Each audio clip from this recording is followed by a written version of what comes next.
केशव नगर राज्य के एक छोटे से गांव में हरिराम नाम का एक सीधा साधा, मेहनती और ईमानदार किसान अपनी पत्नी के साथ खेत में बैठा हुआ था। देखना, हमारी फसल इस साल बहुत अच्छी होगी। हाँ, क्योंकि मेरी मेहनत के साथ साथ मेरे खेत की जमीन पर तुम्हारी मेहनत का पसीना भी शामिल है अर्चना। हाँ।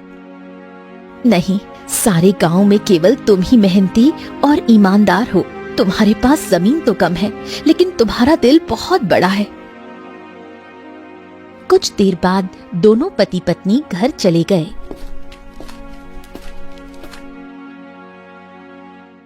मैं तुम्हें एक बात बताना तो भूल ही गई, घर में लकड़ियां खत्म हो गई हैं। अरे चिंता मत करो, मैं कल सुबह सबसे पहले जंगल में लकड़ियां काटने के लिए ही चला जाऊंगा। ठीक है ना, ले आऊंगा। चलो अब।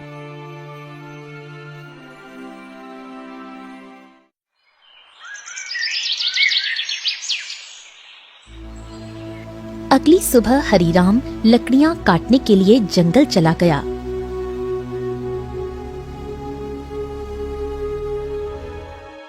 हरिराम एक पेड़ पर कुल्हाड़ी चलाने ही वाला था कि तभी उसने देखा झाड़ियों में एक घायल बंदर करहा रहा था।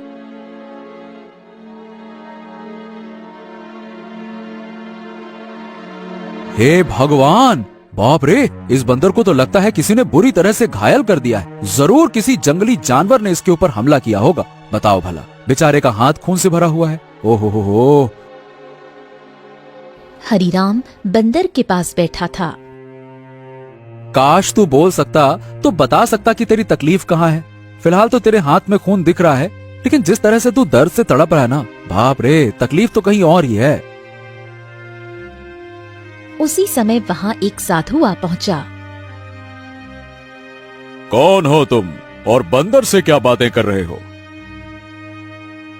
प्रणाम साधु महाराज, मैं तो बस लकड़ियां काटने के लिए जंगल में आया था। इस घायल बंदर को देखा तो इसके ऊपर तरस आ गया।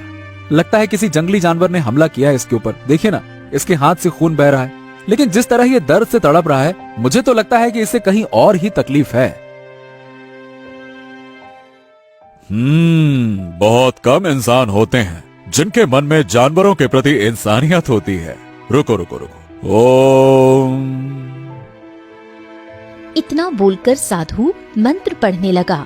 अचानक रंग बिरंगी किरणों से बंदर का जख्म सही हो गया। हाँ, अब ये बंदर तुम्हें बता सकता है कि इसकी तकलीफ कहाँ है। इतना बोलकर साधु वहाँ से चला गया। बंदर उठकर खड़ा हो गया। मेरे कंधे में बहुत दर्द हो रहा था। हाँ, अब अच्छा लग रहा है। एक शेर ने मुझ पर हमला किया। मैं बचने के लिए दूसरे पेड़ में कूदा। शेर का पंजा मेरे हाथ में लगा और मेरा हाथ घायल हो गया। मैं पेड़ ही नहीं पकड़ पाया और मैं जैसे ही नीचे गिरा, बाप रे बाप, मेरे कंधे में बहुत चोट लग गई थी। अरे, तुम तो बिल्कुल मनुष्य की आवाज में बात कर रहे हो। ये कैसे संभव हुआ? जब साधु ने मंत्र पढ़ा ना, तब मुझे ऐसा लगा कि मेरे अंदर बात करने की शक्ति आ गई है। मैंने बोला और मेरी आवाज तुम तक पहुंच गई। लगता है ये चमत्कार साधु बाबा ने किया है। हाँ। अच्छा ये बताओ, तुम मेरे घर पे चलोगे? ओहो, अब तुमने मेरी जान बचाई है तो अब तो मैं तुम्हारे साथ ही चिपक गया हूँ। मतलब मैं तुम्हारे साथ ही रहूंगा। और क्योंकि मैं इंसानों की तरह बात करने लगा हूँ, तो मैं बंदरों से अब तो अलग हो गया हूँ ना। क्या करूँगा उन बंदरों के साथ रहकर? अब तुमसे बातें करूंगा जी भर के। चलो, तुम मेरा कोई अलग नाम भी रख सकते हो। बताओ बताओ, मेरा क्या नाम रखोगे? बड़े मजे की बातें करते हो तुम। चलो ठीक है, मैं तुम्हें आज से गोलू कह के पुकारूंगा। क्यों, कैसा नाम है? अच्छा नाम है ना? हाँ, अच्छा नाम है। चलो चलो चलो चलो, घर चलते हैं।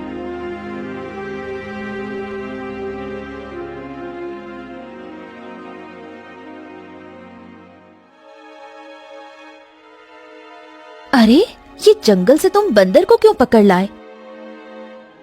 हरिराम पूरी घटना अर्चना को बताने लगा। क्या क्या वास्तव में बंदर बात कर सकता है? अरे तुम स्वयं पूछ लो। क्या नाम है तुम्हारा? मेरा नाम गोलू है। हरी राम ने मेरी जान बचाई है और अब मैं उसका साथी हूँ। साथी क्या, अब तो मैं तुम्हारे परिवार का हिस्सा हूँ। अर्चना आश्चर्य में पड़ गई। समय बीतने लगा। गोलू की मौजूदगी घर में नई जान ले आई थी।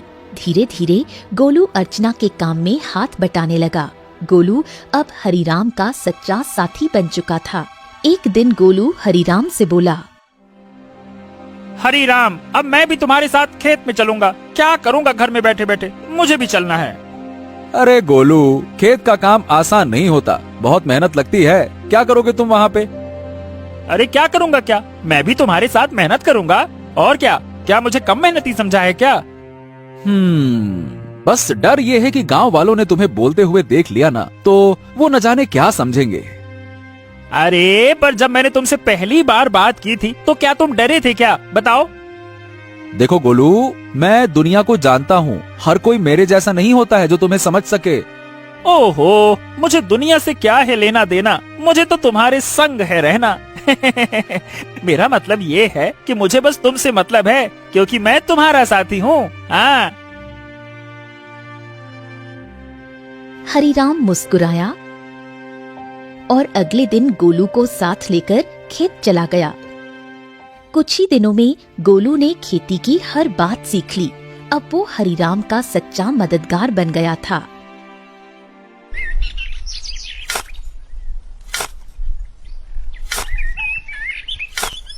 हरीराम, अरे आज की मिट्टी तो बहुत भारी लग रही है। गोलू, अब तो तू पक्का किसान बन गया है। मिट्टी का भी फर्क समझने लगा है। गोलू की बात अब गांव में फैलने लगी थी और ये बात आखिरकार पहुंची जमींदार चौधरी के कानों तक। क्या हरीराम के घर एक बंदर है जो इंसानों की तरह बोलता है? हाँ जमींदार साहब, मैं खुद देख चुका हूँ। अरे मैंने तो उसे बोलते हुए सुना भी है। पहली बार तो मैं डर गया था। अरे भैया, तो फिर उस बंदर को लेकर तमाशा करना चाहिए, उससे तो बड़ी अच्छी कमाई होगी। ये बात आपने बिल्कुल पते की कही जमींदार साहब। जमींदार की हंसी कुछ देर चली, फिर वो गंभीर हो गया। इस हरीराम की जमीन पर मेरी नजर बहुत समय से है। बाकी सब तो मेरे कर्जदार बन चुके हैं, पर ये ससुरा हरीराम ये कभी झुका ही नहीं। उसकी जमीन बहुत उपजाऊ है जमींदार, बंजर में भी फसल उग जाती है। अरे इसमें मिट्टी का कोई खेल नहीं है भीमा। उसकी किस्मत और सितारे बुलंद है, पर जिस दिन वो सितारे गिरेंगे ना, उसी दिन ये खेत मेरा होगा और हरीराम मेरे कदमों में होगा, देख लेना तुम। समय ऐसे ही बीतने लगा। एक दिन हरीराम और गोलू जब खेत से घर लौटे तो आंगन में बैठी अर्चना को देखकर दोनों के चेहरे पर चिंता की रेखाएं खिंच गईं। अरे अर्चना, क्या हुआ? ये कैसी खांसी है? कुछ दिनों से खांसी हो रही है, अब तो दिन ब दिन और भी बढ़ती जा रही है। हरीराम, इसे नजरअंदाज मत करो, किसी अच्छे वैद्य को तुरंत बुलाना चाहिए। हरीराम ने देर न करते हुए गांव के एक अनुभवी वैद्य को बुला लिया। वैद्य ने अर्चना को ध्यान से देखा। हरीराम, देखो, इन्हें एक विचित्र बीमारी हो गई है। अगर समय पर इलाज न मिला तो ये जानलेवा हो सकती है। हाँ, नहीं वैद्य जी, आप तो इलाज शुरू कीजिए, मैं कोई कसर नहीं छोड़ूंगा। उस दिन से हरीराम का सारा धन अपनी पत्नी के इलाज में लगने लगा। हफ्तों बीतते गए और एक दिन ऐसा आया जब उसकी सारी जमा पूंजी खत्म हो गई। उस दिन हरीराम घर पर अकेला बैठा था।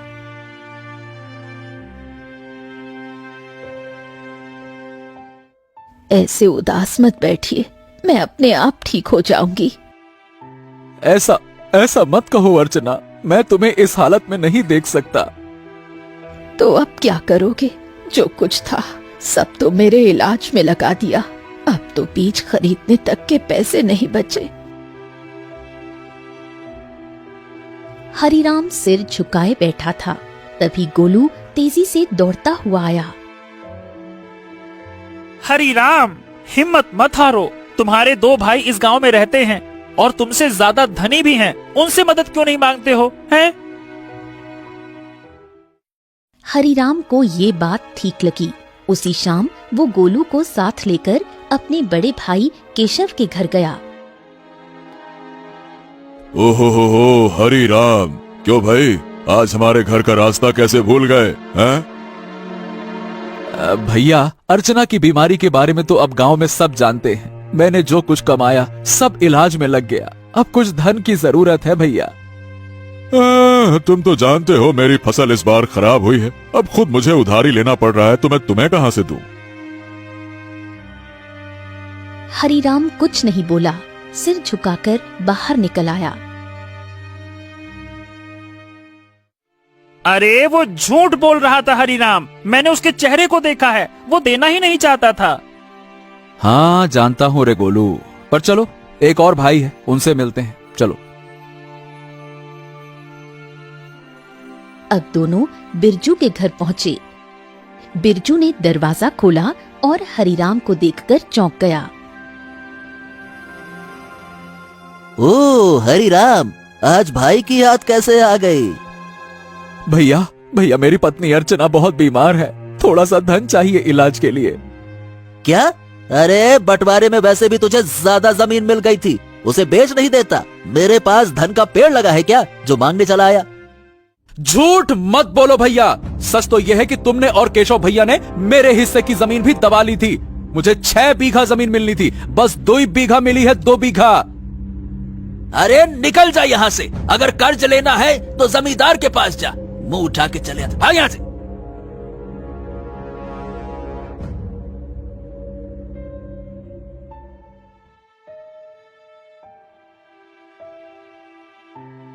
कैसे भाई है तुम्हारे हरिराम, एक भी मदद को तैयार ही नहीं है। हाँ, इस दुनिया में इंसान ऐसे ही होते हैं, मतलबी, अपना पराया कुछ नहीं देखते। तो अब क्या करोगे? क्या जमींदार के पास जाओगे? हाँ, मजबूरी है गोलू। मैं नहीं जाना चाहता था, इसीलिए तुम्हारे कहने पे भाइयों के पास गया। अब तुम ही बताओ, मेरे पास और क्या रास्ता बचा है, बताओ।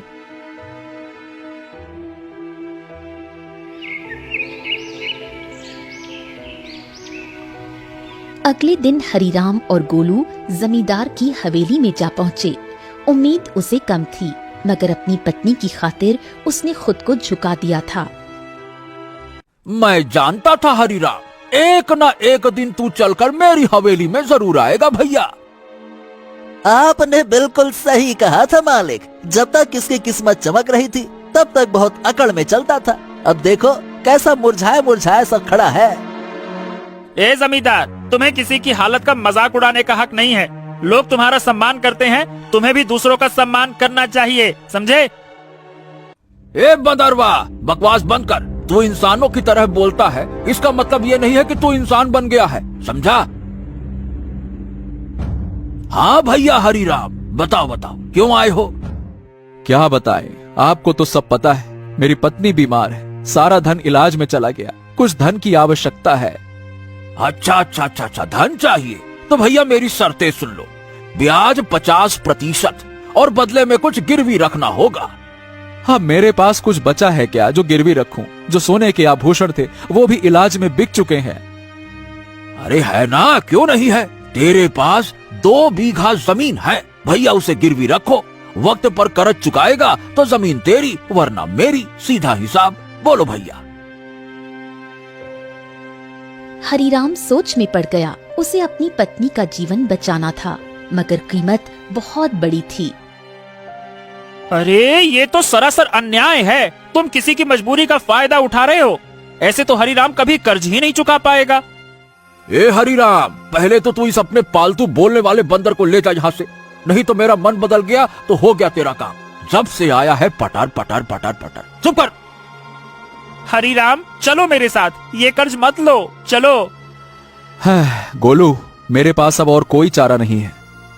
अरे तुम बस चलो तो, मैं तुम्हारी मदद करूंगा ना। हाँ चलो मेरे साथ। हरीराम गोलू के साथ चला गया। हवेली के भीतर जमींदार और भीमा गुस्से से खौल रहे थे। ए मालिक, हरिराम तो हाथ से निकल गया। अरे चिंता मत कर बेटा, मजबूरी उसे फिर लौट आएगी। कितना दूर जाएगा वो?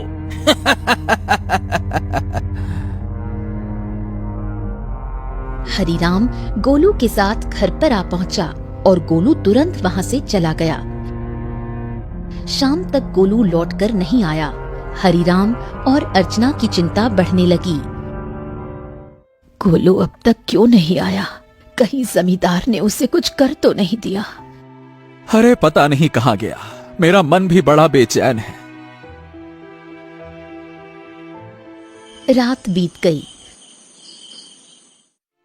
सुबह सूरज की किरणों के साथ ही गोलू वहां पहुंचा, हाथ में एक चमकती जड़ी बूटी के साथ। अरे गोलू, तू कहाँ था? हमें लगा कहीं तुझे कुछ हो तो नहीं गया।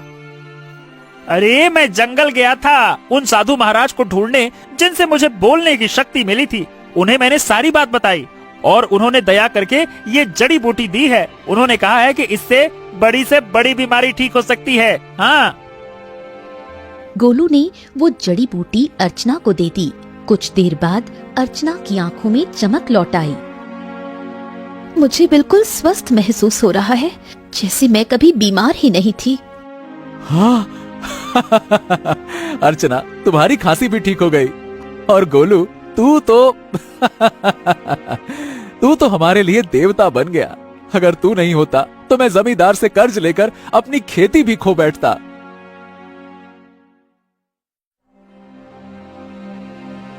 हाँ, अब मेरी पत्नी तो ठीक है, लेकिन खेत में बीज डालने के पैसे तक नहीं बचे। मैं जानता था कि अर्चना के ठीक होने के बाद तुम्हें बीज की जरूरत पड़ेगी, इसीलिए मैं साधु महाराज से बीज भी लेकर आया हूँ। हाँ, ये देखो। क्या बीज? हाँ, उन्होंने ये चमत्कारी बीज दिए हैं। अब देखो, अगर तुम इन्हें अपने खेत में बो दोगे तो ऐसी फसल उगेगी जो पूरे राज्य में किसी ने नहीं उगाई होगी, और सबसे पहले तुम्हारी फसल ही तैयार होगी। हाँ, मजा आ गया ना? इतनी जल्दी? हाँ, लेकिन एक शर्त भी दी है साधु महाराज ने। जब तुम्हारा समय अच्छा हो जाए तब तुम उन लोगों की मदद करना जो जमींदार के कर्ज में दबे हुए हैं। अरे मित्र गोलू, गोलू गोलू गोलू, तू मेरा सच्चा साथी निकला। हम दोनों मिलकर अच्छे से खेत में फसल बोएंगे। चल मेरे भाई।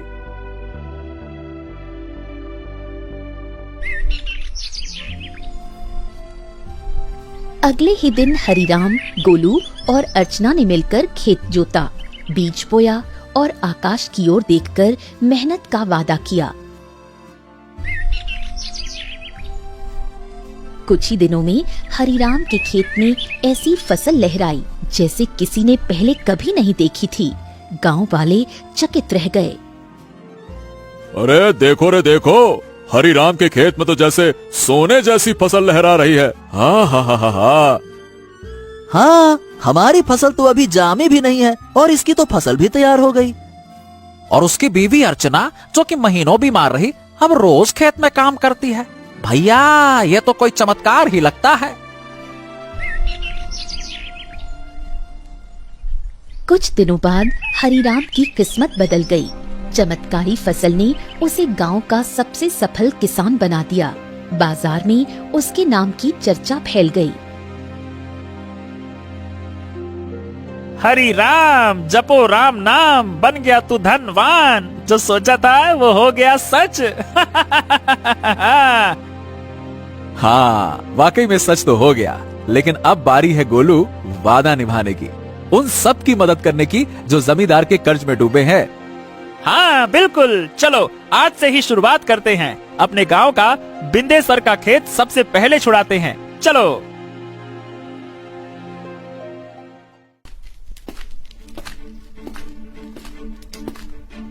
हरीराम और गोलू ने अपना मुनाफा इकट्ठा किया और एक एक कर गांव वालों का कर्ज चुकाने लगे। बिंदेसर, भोलू, रज्जो सभी ने अपनी जमीन वापस पा ली।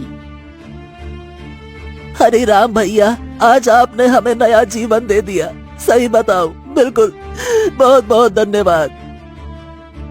गांव में खुशी लौटने लगी, लेकिन जमींदार के चेहरे पर उदासी छा गई। ये सब देखकर जमींदार गुस्से से अपने साथी भीमा से बोला, हाँ, ए भीमा, तू देख रहा है ना कि क्या हो रहा है?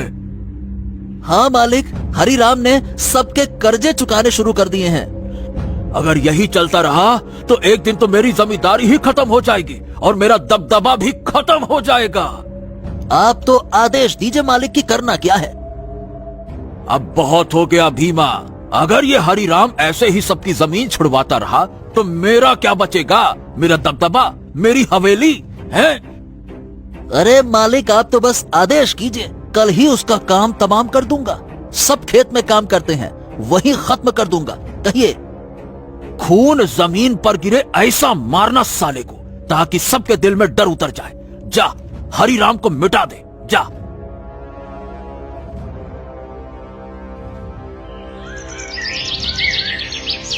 सुबह का सूरज उगा, लेकिन किसी तूफान से पहले की शांति जैसा लग रहा था।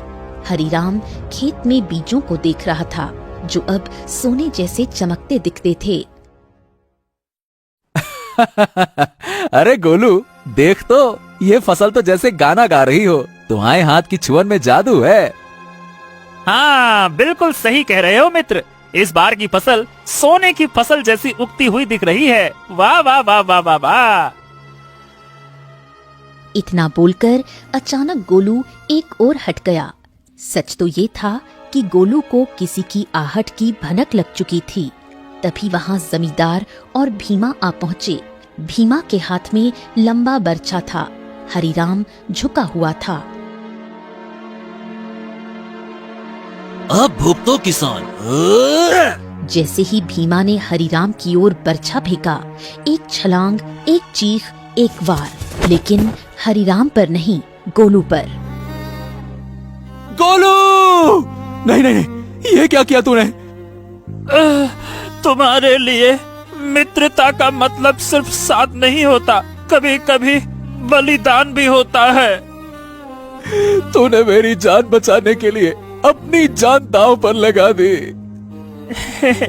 क्योंकि तुम मेरे साथी हो और मैं तुम्हारा।